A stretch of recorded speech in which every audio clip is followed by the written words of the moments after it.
Friends, ఒక ప్రపంచ యాత్రికుడు, వేల కిలోమీటర్ల ప్రయాణం అండ్ లక్షలాది మంది అభిమానులు తెలుగు యూట్యూబ్ రంగంలో ఒక సంచలనం క్రియేట్ చేశాడు. కానీ అదే వ్యక్తి ఇప్పుడు ఒక విలన్గా ఎందుకు మారుతున్నాడు? ఒకప్పుడు దేశ విదేశాల అందాలను చూపించిన కళ్ళు ఇప్పుడు వివాదాలను ఎందుకు వెతుకుతున్నాయి? ఇవన్నీ ఈ వీడియోలో తెలుసుకుందాం. రండి. నమస్కారం ఫ్రెండ్స్, మీరా ఫైల్స్కి స్వాగతం. ఈరోజు మనం చర్చించబోయే అంశం సోషల్ మీడియాలో హాట్ టాపిక్గా మారిన యూట్యూబర్ నా అన్వేషణ అన్వేష్ గురించి. ఇతను కేవలం కొన్ని రోజుల్లోనే లక్షలాది మంది సబ్స్క్రైబర్లను కోల్పోవడం, అలాగే నటుడు శివాజీపై అనుచిత వ్యాఖ్యలు చేయడం మరియు హిందూ ధర్మంపై వివాదాస్పద కమెంట్స్ చేయడం. అసలు అన్వేష్కి ఏమైంది? ఇది అతని పతనానికి ఆరంభమా, లేక ఇదంతా ఒక పబ్లిసిటీ స్టంటా? అన్వేష్ ప్రస్థానం నుండి నేటి పతనం వరకు ఉన్న ప్రతి నిజాన్ని మనం లోతుగా ఈ వీడియోలో విశ్లేషిద్దాం. ఇది ప్రతి సోషల్ మీడియా యూజర్ తప్పక తెలుసుకోవాల్సిన పాఠం. సో చివరి వరకు చూడండి. ఒక సాధారణ మధ్యతరగతి యువకుడు చేతిలో కెమెరా పట్టుకుని ప్రపంచాన్ని చుట్టేయాలనే కలగంటే ఎలా ఉంటుందో అన్వేష్ చూపించాడు. ఎక్కడా చూడని వింతైన ప్రదేశాలు, వేరే దేశాల సంస్కృతులు, అక్కడి తిండి, వీటన్నింటినీ తనదైన తెలంగాణ యాసలో వివరిస్తూ తెలుగు ప్రేక్షకుల మనసు పిలుచుకున్నాడు. ఎంతో మందికి ఇతనొక ఇన్స్పిరేషన్. అన్వేష్ వీడియోలు కేవలం ఇన్ఫర్మేషన్ మాత్రమే కాదు, ఒక ఎమోషన్. ప్రపంచ యాత్రికుడు అనే బిరుదు అతనికి ఊరికే రాలేదు.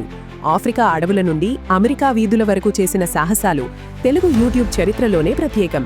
కానీ విజయం నెత్తికెక్కినప్పుడు, లేక వ్యూస్ కోసం పాకులాడినప్పుడు మనిషి ఎలా దారి తప్పుతాడో చెప్పడానికి అన్వేష్ చేసిన నేటి పరిస్థితి ఒక ఉదాహరణ. తాజా వివాదం నటుడు శివాజీతో మొదలైంది. శివాజీ ఆడపిల్లల వస్త్రధారణపై చేసిన కొన్ని వ్యాఖ్యలను విమర్శించడం వరకు తప్పులేదు. కానీ అన్వేష్ ఆ విమర్శను వ్యక్తిగత దూషణంగా మార్చాడు. అత్యంత జుగుప్సాకరమైన పదజాలం వాడడం, శివాజీ కుటుంబ సభ్యులను లాగడం ప్రేక్షకులకు నచ్చలేదు.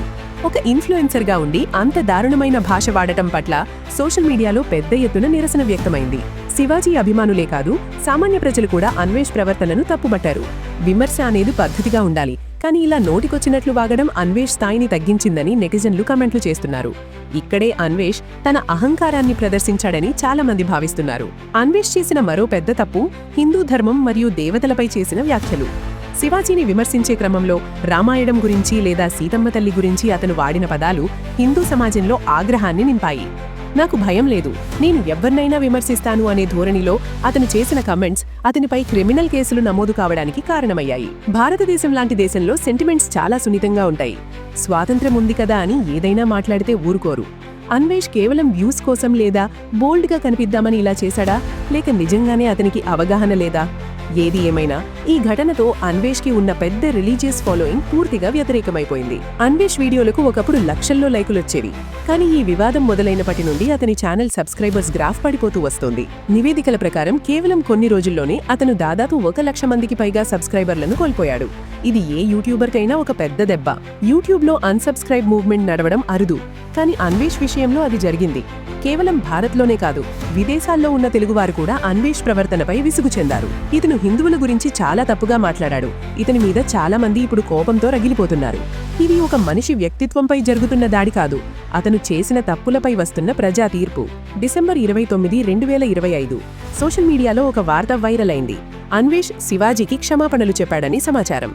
ఎప్పుడూ తగ్గని అన్వేష్ ఇప్పుడు ఎందుకు తగ్గాడు? కేసుల భయమా, లేక సబ్స్క్రైబర్స్ పోతున్నారన్న ఆందోళన?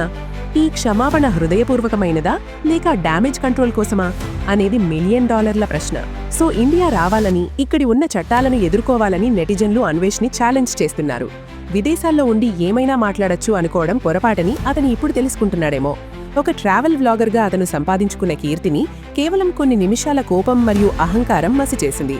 ఇది నేటి తరం క్రియేటర్లకు ఒక పెద్ద గుణపాఠం. ఒక యూట్యూబర్ ఎంత ఎదిగినా ఆ ఎదుగుదలకు కారణం ప్రేక్షకులని అనే విషయం మర్చిపోకూడదు. కంటెంట్ రాజు కావచ్చు, కానీ క్యారెక్టర్ లేని చోట ఆ కంటెంట్ని ఎవ్వరూ ఆదరించరు.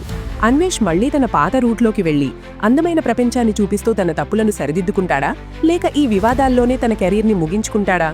కాలమే సమాధానం చెప్పాలి. సో ఫ్రెండ్స్, మీరా ఫైల్స్ యొక్క విజ్ఞప్తి ఒక్కటే: సోషల్ మీడియాలో ఎవరిని ఫాలో అవుతున్నారో, వారు మీకు ఏం నేర్పిస్తున్నారో గమనించండి. విజ్ఞానమిచ్చే వారిని గౌరవించండి, విద్వేషం పంచేవారిని దూరం పెట్టండి. సో ఈ వీడియోపై మీ అభిప్రాయం ఏంటి? అన్వేష్ చేసింది తప్పా, ఒప్పా, రాంగ్ ఆర్ రైట్? కింద కమెంట్ సెక్షన్లో చెప్పండి. అండ్ ఈ వీడియో నచ్చితే లైక్ చేయండి అండ్ అందరికీ షేర్ చేయండి. మరిన్ని ఇలాంటి వీడియోస్ కోసం మీరా ఫైల్స్ని సబ్స్క్రైబ్ చేయడం మర్చిపోకండి. నిజాన్ని వెతకడంలో మేము ఎప్పటికీ మీతోనే ఉంటాం. So bye.